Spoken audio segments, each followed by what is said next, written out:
লিমিটের ক্ষেত্রেও সেম কাহিনী, যে এক্স এর মান যদি 0 হয় তাহলে ফাংশনটা 0, এক্স এর মান যদি 0 না হয় সেক্ষেত্রে ফাংশন নিতে হবে এইটা।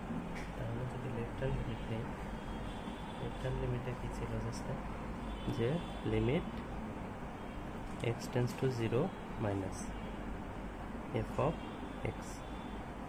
তাহলে লিমিট এইচ যদি নেই তাহলে এটা 0 মাইনাস এইচ, 0 মাইনাস এইচ মানে হচ্ছে অবশ্যই 0 সমান হবে না, 0 হচ্ছে ছোটো হবে।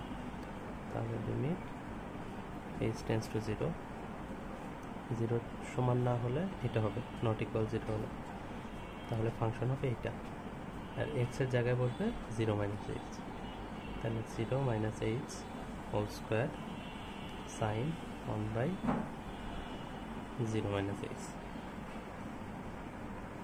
তাহলে থাকে লিমিট এইচ টেন্স টু 0, যেটা থাকে এইচ স্কোয়ার সাইন 1/-এইচ। তাহলে আমরা জানি সাইনের ভিতর যদি মাইনাস থাকে সেটা সাইন খাইতে পারে না, মানে মাইনাসটা একদম সামনে চলে আসবে। Limit H tends to 0, h square sine 1/এইচ। এখন যদি আমি এইচ এর ভ্যালু 0 বসাই এখানে, তাহলে এখানে 0 বসানো মানে কি 0 দিয়ে সাইনের তুমি গুণ করে দিলে যাই করো এটা 0ই আসবে। তার মানে এটার মান আসে হচ্ছে -0, মানে 0 লেফট হ্যান্ড লিমিটের মান।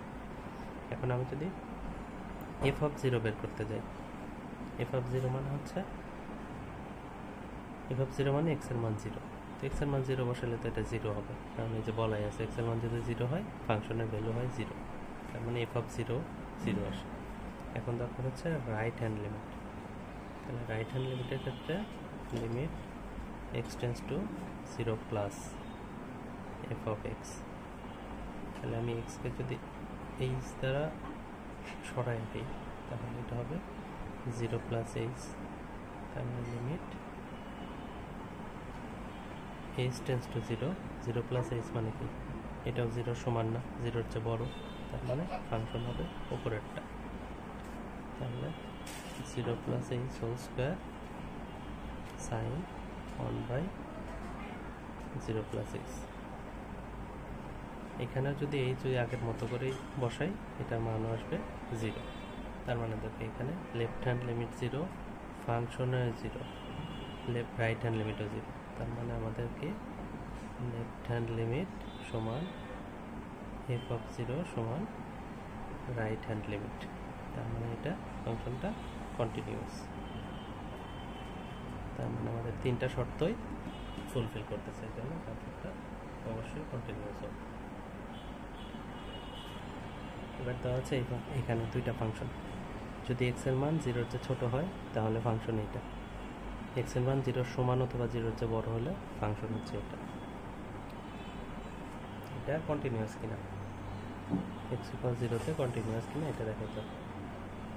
তাহলে লেফট হ্যান্ড লিমিট যদি নেই, limit x tends to 0 minus F of x, তার মানে লিমিট এইচ নিলাম, এইচ টেন্স টু 0 যদি নেই তাহলে F of 0 minus H, 0 minus H মানে কি 0-এর চেয়ে ছোটো, তার মানে ফাংশন হবে এই উপরেরটা, এই যে 0-এর চেয়ে ছোটো হলো। তাহলে লিমিট এইচ টেন্স টু 0, এটা tan k into 0 minus H divide by 0 minus H, এটা সমান লিমিট এইচ টেন্স টু 0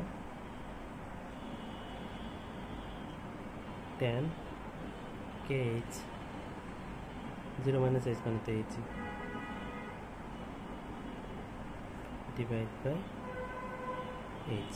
দেখো উপরে মাইনাস এইচ থাকে, তাহলে মাইনাস এইচটা এখানে মাইনাস হয়ে যাবে, এখানেও মাইনাস এইচ থাকে, তার মানে মাইনাস মাইনাসে কাটা। এখন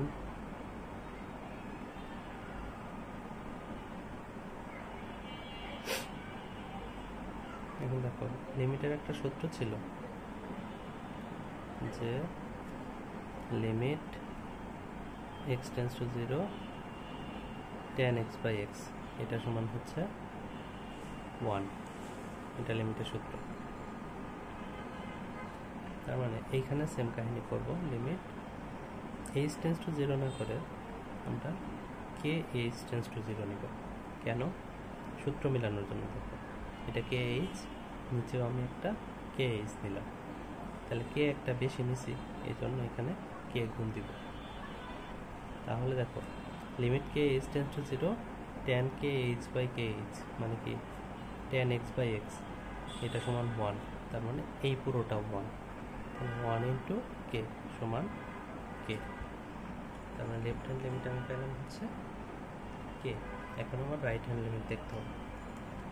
রাইট হ্যান্ড লিমিট হচ্ছে limit x tends to 0 plus,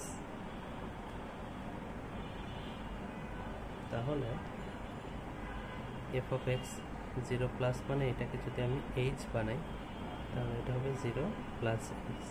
0 plus H মানে কি 0 হচ্ছে বড়, তার মানে ফাংশন এটা হবে এবার, কারণ 0 হচ্ছে বড় হলে ফাংশন এটা। তার মানে limit H tends to 0 3 into 0 plus H plus K square. তাহলে এখানে থাকা লিমিট এইচ টেন্স টু 0, এটা 3h প্লাস কে স্কোয়ার। এখানে এইচ এর মান 0 বসালে এখানে পাওয়া যায় শুধু কে স্কোয়ার। তার মানে left hand limit right hand limit মিলে নাই, না মেলার কারণে এই ফাংশনটা অবশ্যই ডিসকন্টিনিউয়াস হবে।